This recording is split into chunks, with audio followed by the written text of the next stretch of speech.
Breaking news: in the midst of intense bombardment, Israel expands its evacuation orders and moves its offensive to the southern Gaza Strip.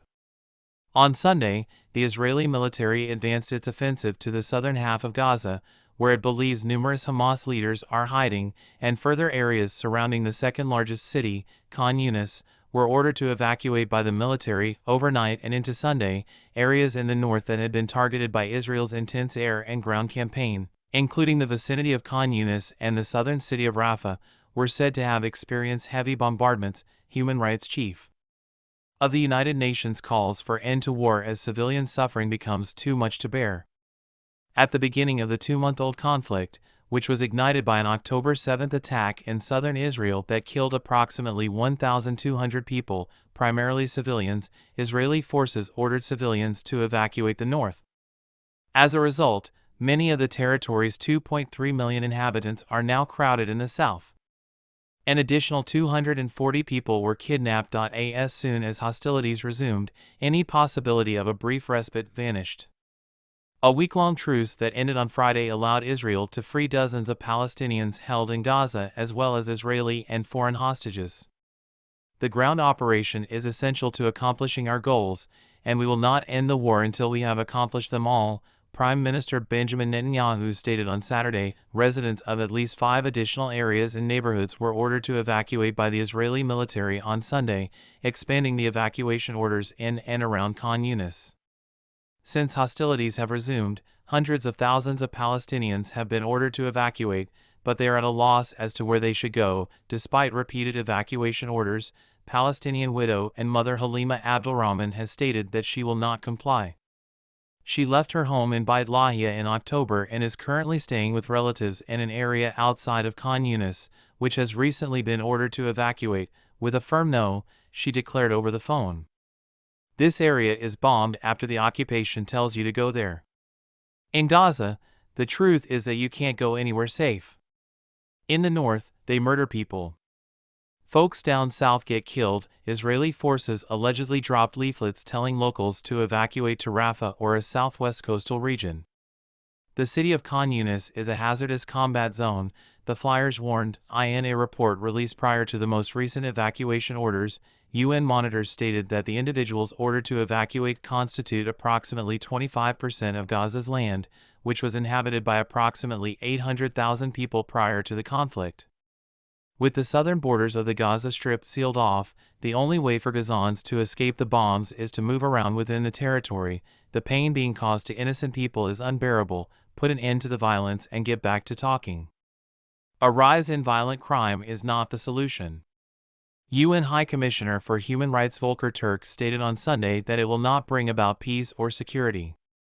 There has been an appalling situation, he said, and the northerners are being pushed out in what appears to be an attempt to empty northern Gaza of Palestinians.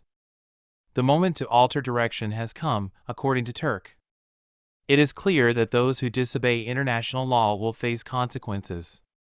The law applies to everyone. The U.S., Israel's most trusted partner, has cautioned the country to prevent further large-scale population displacement.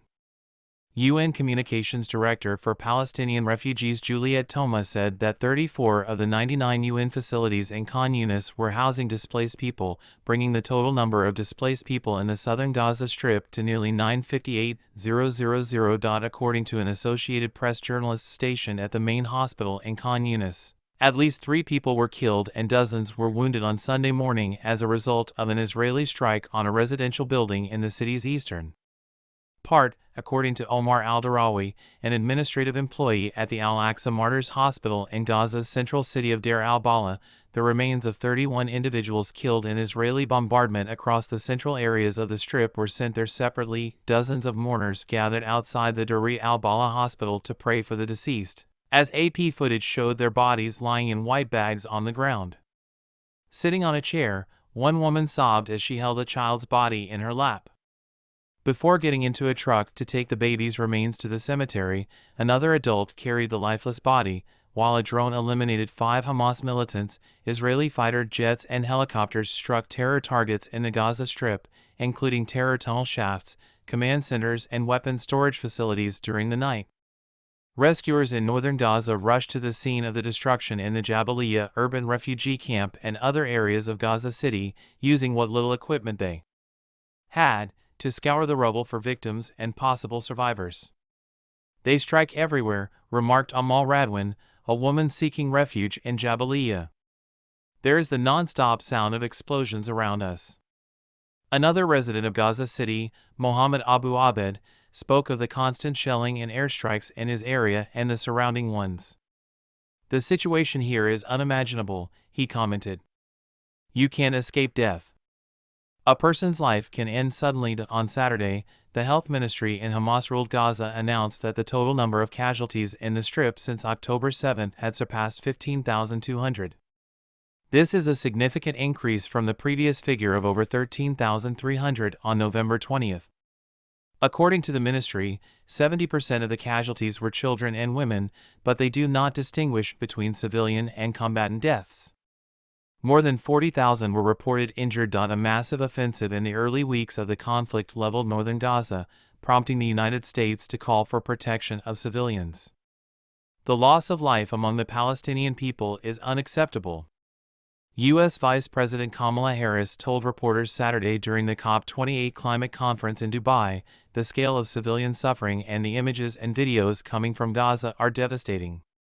An advisor to Netanyahu named Mark Regev stated that Israel was exerting maximum effort to safeguard civilians, and that the military had distributed leaflets, made phone calls, and broadcast messages on radio and television to urge Gazans to evacuate certain areas.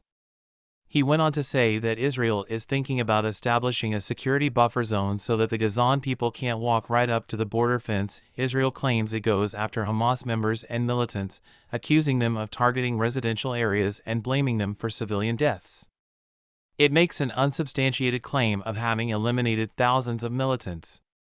Israel reports that the offensive in northern Gaza has claimed the lives of at least 78 of its soldiers, according to a U.S. summary.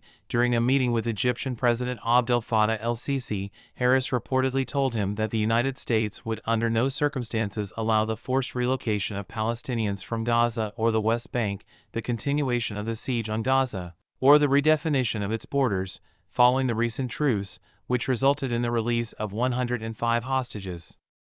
The Israeli military claims that 137 hostages are still being held captive, raising concerns about the escalating hostilities. During the truce, 240 Palestinians were freed by Israel. Both sides released a disproportionate number of women and children. Israelis are feeling sorry for the hostages and are putting pressure on the government to negotiate more releases. It seems those endeavors have been halted due to the return to fighting. Hostage families have pleaded with Israel's security cabinet to convene immediately, claiming that time is running out to save those still held by Hamas. From Cairo, Magdi reported, while Becca Toros was in Athens. Contributing to this report from Tel Aviv, Israel was Associated Press writer Tia Goldenberg.